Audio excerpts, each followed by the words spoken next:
Albert Martinez. Malapit nang matapos ang matagumpay na pagganap sa seryeng Batang Quiapo.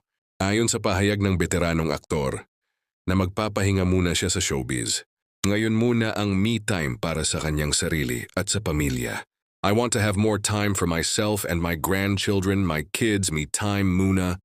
I-enjoy muna ang family and friends, sabi ni Albert sa premiere night ng pelikulang The Lotto Winner na pinagbibidahan nila ni Kylie Padilla at mapapanood sa mga sinehan simula Feb 18. Noong nakaraang taon pa sinabi ng aktor na semi-retired na siya. Aminado si Albert na ngayon, mas pinipili na lamang niya ang mga proyektong tatanggapin upang magkaroon ng mas maraming oras sa pamilya. Choosy na ako sa mga gagawin ko. Mas gusto ko nang magkaroon ng mas mahabang oras kasama ang pamilya, ani Albert. Tinanggap lamang niya ang Batang Quiapo dahil sa pagkakaibigan kay Coco Martin.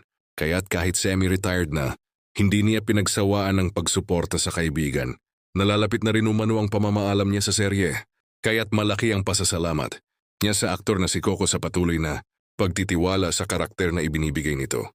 Bukod sa personal niyang plano, naniniwala rin si Albert na dapat mag-focus ang mga pelikula sa kwentong tunay na Pinoy at tumatama sa puso ng mga kababayan natin. The problem is we need to be more creative kasi syempre, madami nang lumalabas sa streaming.